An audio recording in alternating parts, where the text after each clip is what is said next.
Organisasi tempat orang-orang yang hebat. Organisasi tempat untuk kita berlatih. Assalamualaikum warahmatullahi wabarakatuh. Bismillahirrahmanirrahim. Alhamdulillahirrahmanirrahim. Wa bihi nasta'inu wa ala umuri wadin. Wassalatu wassalamu ala asrul anbiya'i wal mursalin wa ala alihi washabihi ajmain, amma ba'd. Saya Mahfuz Arizal dari program studi Psikologi Islam Universitas Islam Negeri Salatiga. Di sini saya akan memberikan materi dengan judul keorganisasian. Yang pertama, pembahasan meliputi pengertian organisasi, poin penting dalam organisasi, sifat-sifat berorganisasi, kemudian manfaat berorganisasi. Untuk yang pertama yaitu apa itu organisasi? Organisasi adalah sistem kerjasama antara dua orang atau lebih yang sama-sama memiliki visi dan misi yang sama. Sumber dari Esther L. Bernard 1938. Kemudian yang kedua yaitu poin penting dalam organisasi. Yang pertama, visi. Yang kedua, misi. Dan yang ketiga, struktur organisasi. Dan yang keempat, program kerja. Visi adalah sebuah gagasan tertulis mengenai tujuan utama pendirian selalu organisasi atau perusahaan. Sedangkan misi adalah penjabaran sari sebuah visi organisasi atau perusahaan. Jadi dalam suatu organisasi atau perusahaan itu mereka mempunyai sebuah visi. Dan untuk menjalankan sebuah visi tersebut harus adanya misi tersebut. Jadi ketika perusahaan atau organisasi membuat visi, jangan seenaknya sendiri, jangan suka-suka sendiri, harus dipikirkan dengan matang-matang. Kemudian barulah membuat misi tersebut. Jadi kalau visi dan misinya itu direncanakan dengan matang dan lain sebagainya, akan berjalan dengan lancar suatu organisasi tersebut. Kemudian yang ketiga yaitu struktur organisasi. Nah, teman-teman pasti tahu kan, struktur organisasi itu yang biasa kita lihat, yang hal paling kecil itu ketika kita di dalam sebuah kelas, baik itu SD, MTS, SMA. Nah, itu ada struktur kelas, di antaranya itu yang pertama wali kelas, kemudian ketua kelas, sekretaris, bendahara, dan seksi. Nah, di sini yang saya tekankan adalah jika teman-teman berorganisasi dan masuk dalam sebuah kepengurusan, harus tahu tugasnya masing-masing atau tupoksinya masing-masing. Kenapa? Karena pasti teman-teman pernah mengalami, kok ketua aku yang ngerjain semua, kok sekretaris yang harusnya dia hanya nulis-nulis saja terus mengetik, kok dia malah ngerjain seksi konsumsi, seksi sebagainya gitu. Jadi teman-teman harus sadar atau mengetahui tugas teman-teman itu apa sih dalam organisasi tersebut. Contoh, kalau di bidang sekretaris ya berarti teman-teman itu khusus mempelajari mengerjakan suatu surat-surat, kemudian mencatat surat masuk seperti. Dan ketua tugasnya itu hanya mengontrol, mengawasi, dan sering sekali kejadian ketua ini malah merangkap semuanya sehingga dia capean terus malah intinya walaupun toh suatu acara itu berjalan dengan lancar, tetapi jika yang mengerjakannya hanya satu orang saja, ketua misalkan, itu lebih baik acara itu gak berhasil, tetapi kita kerja semuanya. Tapi kan logikanya kalau kita kerja semua, insya Allah suatu acara tersebut akan berhasil. Saya tekankan lagi, jangan sampai teman-teman sok pinter ya kan, aku bisa itu, diambil tugasnya teman yang lain. Jangan sampai. Jadi sebagai ketua itu atau anggota harus mengetahui tugasnya masing-masing. Kemudian program kerja. Nah, tadi yang sudah saya singgung, dalam artian itu teman-teman harus dikatakan lagi mengenai program kerjanya itu apa aja. Jadi tugasnya itu, contoh di bendahara itu berarti mencatat keuangan, masuk dan mulai sebagainya seperti itu. Oke ya, paham ya. Kemudian yang selanjutnya yaitu sifat-sifat berorganisasi yang harus kita miliki. Apa aja sih? Nah, yang pertama itu ada loyalitas. Contohnya itu mempunyai sifat loyalitas adalah ketika kita dalam sebuah pilihan. Contoh pilihan pertama itu kita hanya janjian sama teman jalan-jalan ke pasar malam misalkan lah. Sedangkan ada tugas organisasi yang cukup penting. Di antaranya teman-teman mungkin ditunjuk sebagai pembawa acara, terus moderator, kemudian ditugaskan untuk menjadi seksi konsumsi. Itu logikanya kan, walaupun toh janji sama teman itu sudah lama, tapi kan kita lihat fungsinya kita itu lebih penting di mana sih, ya kan? Ataukah apa ya? Dan logikanya pasti kita harus memilih tugas kita menjadi MC atau sebagainya, karena itu lebih penting. Itulah yang dinamakan loyalitas. Kita tidak memikirkan diri sendiri, kita sudah bisa memilih antara kegiatan yang harus kita lakukan yang mana, harus kita pilih yang mana, seperti itu. Kemudian yang kedua, tanggung jawab. Tanggung jawab ini harus kita miliki, teman-teman. Apa ya? Kalau kita mempunyai sikap tanggung jawab, pastinya tugas yang diberikan oleh ketua kepada kita atau apapun itu, nggak harus di organisasi sih, di masyarakat atau di rumah, ya kan. Kalau kita udah diberikan amanah atau tugas oleh guru, sama teman, terus sama bos atau sama siapapun itu, ketika kita sudah mengatakan iya, maka harus kita lakukan dengan semaksimal mungkin, karena itu tanggung jawabnya kita. Dan juga kita sebagai manusia pastinya akan diberi pertanggungjawaban atas apa ya, memimpin diri kita ini, apakah kita sudah melakukan hal yang baik atau malah sebaliknya, seperti itu. Jadi pastinya akan harus teman-teman mempunyai sikap tanggung jawab, apalagi dalam organisasi. Dan yang ketiga yaitu sifat yang harus kita miliki adalah kepemimpinan. Nah, sifat ini tidak harus dimiliki oleh seorang ketua organisasi. Anggota seksi harus mempunyai sifat kepemimpinan. Kenapa? Apa ya? Masa sih kita harus nunggu perintah dari seorang ketua, dari seorang atasan terus, sedangkan kita apa ya, mempunyai otak, ya kan, untuk berpikir dan harus mempunyai inisiatif. Jadi kita harus mencoba memimpin diri kita sendiri. Oh, itu tugasnya aku. Gak usah nunggu ketua itu menyuruh kita sudah inisiatif. Hari ini aku harus melakukan itu. Itu adalah sikap kepemimpinan. Jadi jangan sampai salah kita sebagai anggota. Oh, yang harus mempunyai sikap kepemimpinan itu ketuanya saja karena dia sebagai ketua. Enggak. Kita semuanya yang ada di dalam organisasi harus mempunyai sifat kepemimpinan. Kemudian yang terakhir yaitu kejujuran.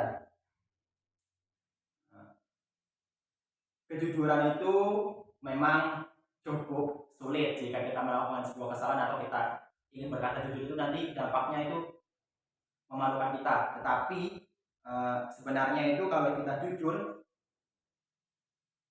akan ada hikmah-hikmah tersendiri, malah bahkan kita diberikan kemudian, oh berarti aku apa ya, boleh masukan dari teman-teman, dari orang lain, seperti itu.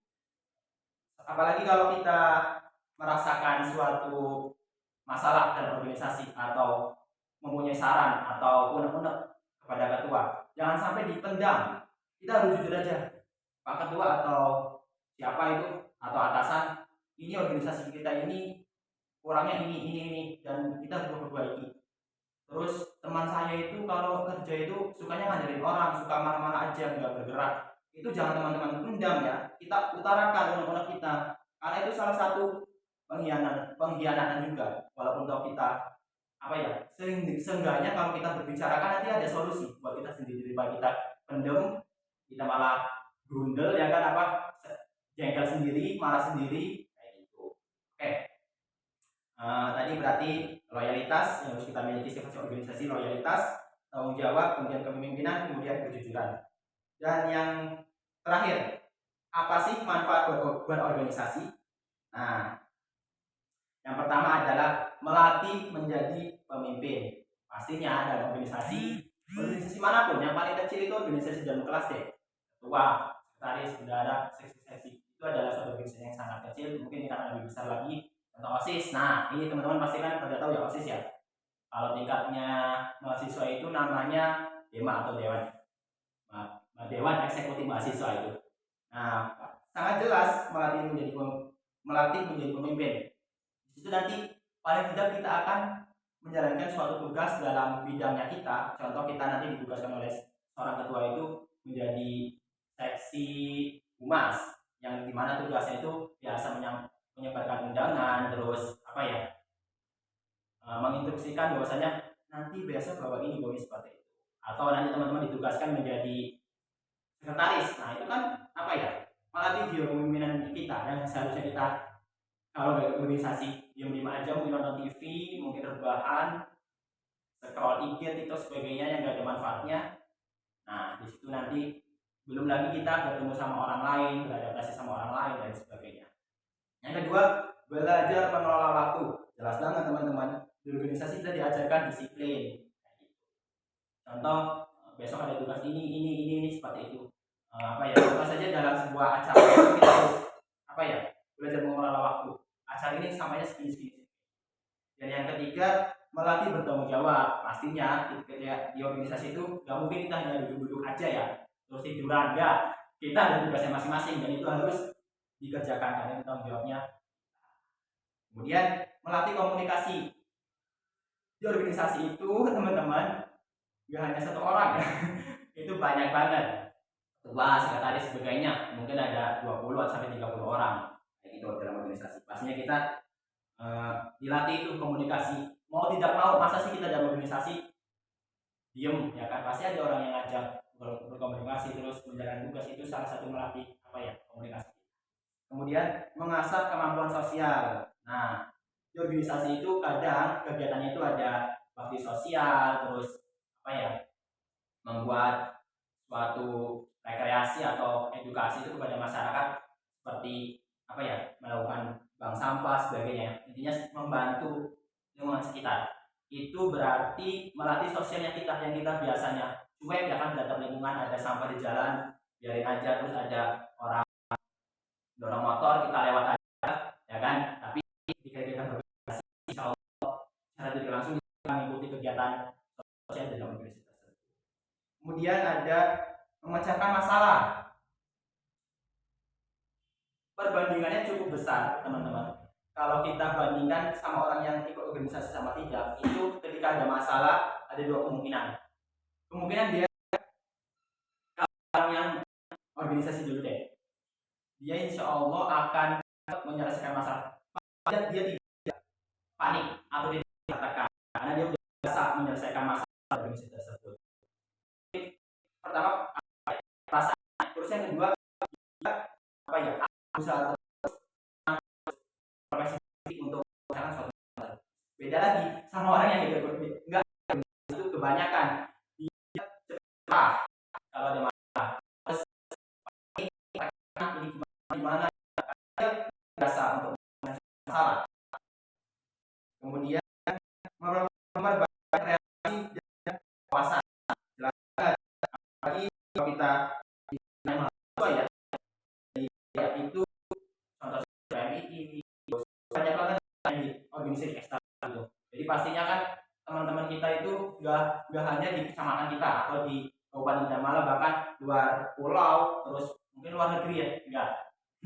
Mungkin intinya orang itu berbeda-beda, jadi otomatis kita menjadi relasi-relasi itu manfaatnya banyak banget teman-teman. Contoh kita kalau nanti lulus SMA atau lulus kuliah sarjana, kalau kita nggak ada kerjaan, nanti teman berhubung kita organisasinya relasinya banyak, kita gak usah nyari teman kita yang nyari kita. Nah, ini Kak atau Dek pengen kerjaan nggak? Nah, kalau kita nggak ikut organisasi, nggak mungkin dong kita akan kenal sama orang tersebut seperti itu. Kemudian yang terakhir adalah ajang berlatih menuju dunia kerja. Nah, saya pernah mendengarkan podcastnya Om Deddy Komposer dengan Pak Menteri Nadiem di Pendidikan dan Kebudayaan. Itu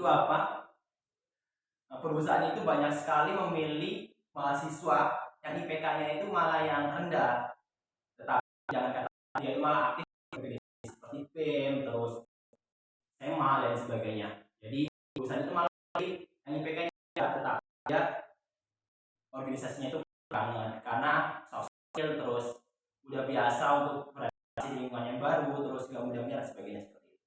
Nah, itulah materi organisasi yang bisa saya sampaikan. Ini sebelum saya tutup pada quotes dari Imam Syafi'i, yaitu banyak orang yang telah meninggal tapi nama baik mereka tetap kekal, dan banyak orang yang masih hidup tapi seakan mereka orang mati yang tak berguna. Imam Syafi'i. Oke, itulah sekian presentasi atau materi yang dapat saya berikan. Semoga teman-teman dapat dapat menerimanya. Kurang lebihnya mohon maaf.